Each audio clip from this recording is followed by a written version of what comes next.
Today, I'm joined by Mr. Guy Smith, consultant ophthalmic surgeon with a strong focus on refractive lens surgery and someone who spent a lot of time thinking about something that most of us probably don't interrogate enough, how precise our outcomes really are.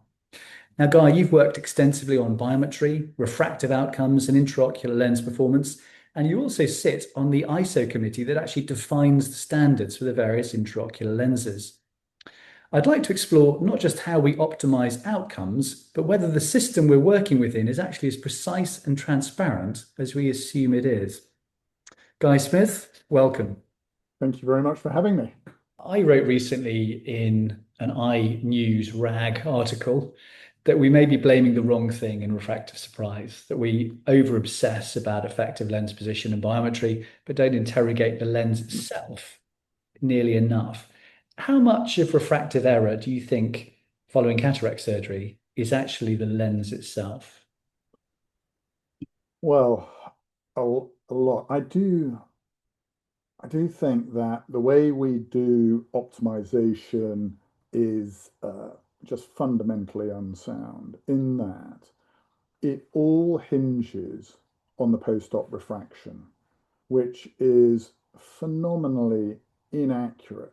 So we've got all these amazing machines that can measure the axial length of the eye to within a hundredth of a millimeter, and the dioptric power to within a hundredth of a diopter.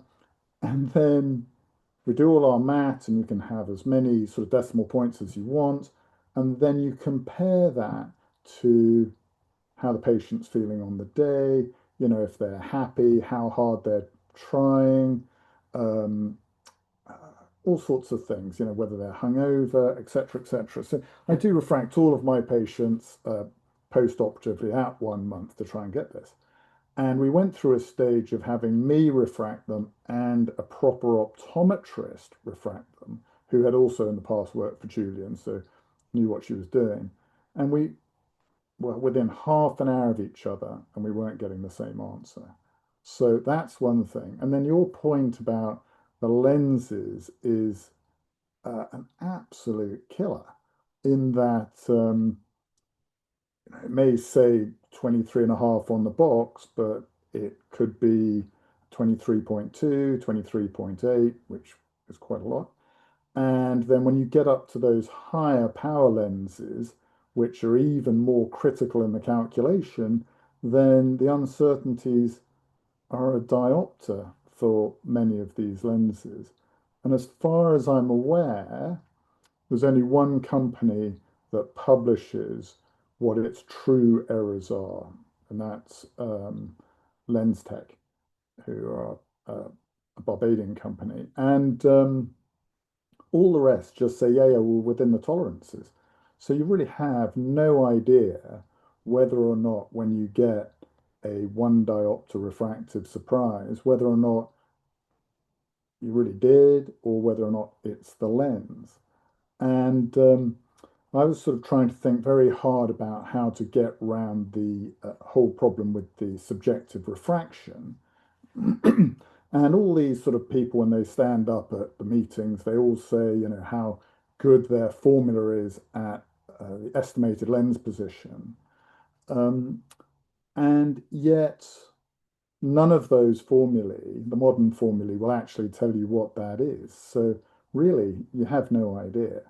So, what I thought I would do was maybe look at it in a slightly different way to try and make it a lot more objective. So, I thought, they're always telling us, you're trying to predict the effective lens position. So let's measure it and then compare it with what we predicted. So, formulae like Haggis, you can calculate it. It's all nicely published. It's a great formula. Um, and then you can compare what you predicted with what you got. And I did that and I plotted it all up. And then I suddenly realized I had no idea whether that was good or bad or what. So I then put in the ISO tolerances and I could then calculate the effect of those. So I then had these sort of bands showing um, where the ELP would be if you put in the right lens, but it was sort of manufactured wrong. And bizarrely, for the high-powered lenses, it's extremely hard to be confident that an error in lens position is actually an error compared with just you know, labeling problems. So I remember once asking an Alcon rep about this, and they very unkindly said, your results aren't good enough for us to warrant telling you, which I thought was a bit rude. And so then that's come down to what your standard deviations are. Are you all over the place or are you really tight? So I do think it's a major, major issue. And one of the reasons why I wanted to get onto that committee was to try to lobby for a change in the rules because when those rules were made, it was a long time ago, and cataract surgery has really come on a long way. And I think it's unreasonable, really, for us to be doing a black box with the formulae. Use something like the Barrett formula, and lots of us do, but none of us have a clue what's going on with that formula because although he's published it, you can't actually use it from his publication because he's left out very useful information. So you've got a black box with the formula, unless you go back to the Huygens formula, and you have a black box with the lens. So really, it's quite hard to be sure exactly what you're predicting. So, just for the uninitiated, because I think your level of knowledge on this subject is very, very high. On the subject of lens tolerances, the point is that if you reach to the shelf for a 30 diopter lens, according to the international standards that all manufacturers adhere to, that 30 diopter lens could be anything from 29.01 diopters in power up to 30.99. Would that be correct? Absolutely. Yeah. What do you think the reasoning is why lens manufacturers don't put the exact lens power on the box, which would solve the problem for us all? I think the first thing is they are a business and it would cost them more to do it, which would erode their profit margins. And so I think that's 100% reasonable. But as a profession, we should be lobbying them that we want them to do this because if when it goes wrong, we have to do the lens exchange or the laser top up or whatever it has to be. The patients cross with us, not with the lens manufacturer. And really, as I said, if you want to be more sure, then the only lens you can use is the Lens Tech lens, which does publish its manufacturing tolerances, which are easily inside the ISO ones. Time and time again, when we look at visual outcomes, it's the first order aberration, the spherical equivalent, that is the most important in determining how well people see. And Yeah. then, of course, you've got astigmatism and irregular astigmatism, colar, trefoil, and so on and so on. Um, why is it that we have this tolerance for it? We measure the eyes to microns, but we accept the lens to a tolerance. Surely companies that have got very, very tight tolerances should be using that as a very powerful marketing tool to people who actually understand optics to use their product, as opposed to sweeping it under the carpet. And there are some companies that have come out private communication with me and told me their tolerances, and they're pretty good on the whole. Yeah, I mean, certainly one of the more common manufacturers. I've been given all their sort of lens metrics under non-disclosure, but a friend of mine in the States who's also been given them under non-disclosure, we seem to have slightly different numbers because when we do the same calculation, we get a different answer. So that's a bit tricky. I don't know really. I mean, I think one of you know, one of the problems might be that nowadays certainly in the NHS, none of us do our own post-ops, so we'll do the cataract surgery. The patient will go to the optometrist for their post-op check. The optometrist don't mind if they've got a residual refractive error. So we don't really get much feedback, and maybe we think that we're maybe doing better than we really are. But I do think that we should be, as a profession, lobbying for it. Do you think there's a risk that what's considered acceptable by the ISO committee is shaped more by what manufacturers can realistically produce at a particular price point than what we'd actually really want for patients? Definitely. I think also we're being indoctrinated by industry to tell us that, this is good enough. And as you say, a lot of them actually produce lenses to a much higher standard than that, and that's very encouraging, really. If you're going back to your experience from the ISO committee, when I was involved, I was struck by how industry heavy the committee was. Have you had a similar experience? Yeah, the only good thing is that Jim Woodward, who's on that committee, he is the sort of head of lens tech in the UK. So he, I would imagine, would be pushing for tight tolerances because his company is already there.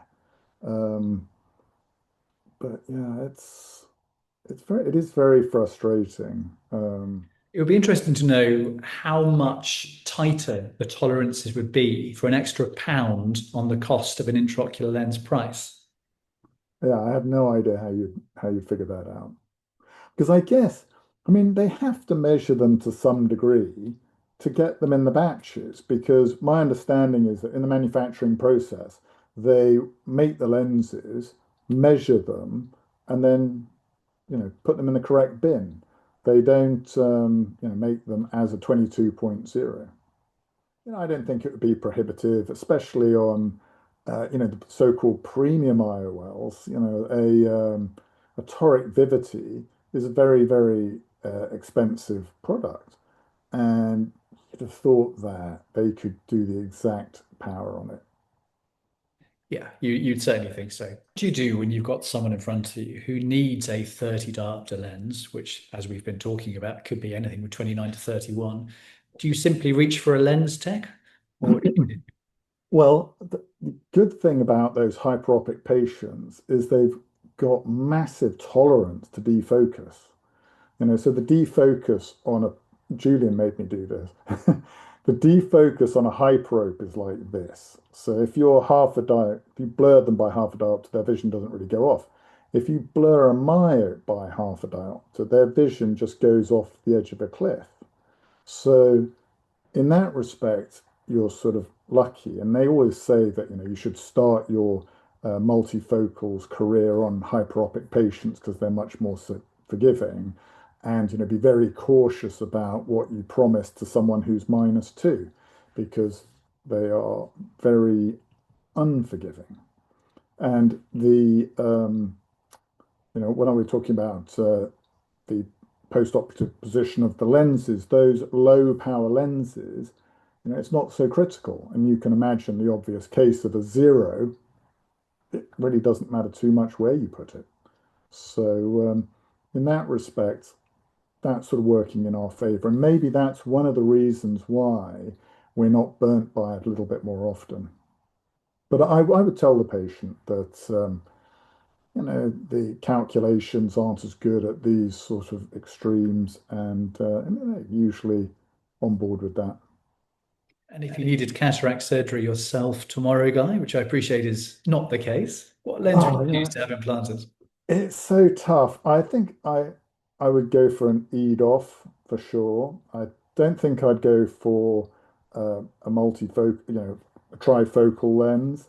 Um, I've been doing a few of those art lenses, which are a slightly different model, and I haven't done very many, but the outcomes are really good. I think maybe if they continue to show good outcomes, I might go for one of those, or I might just sort of stick with what I've got and just go for low myopia, which is what I've always had. And but I think probably I'd go for an EDOF.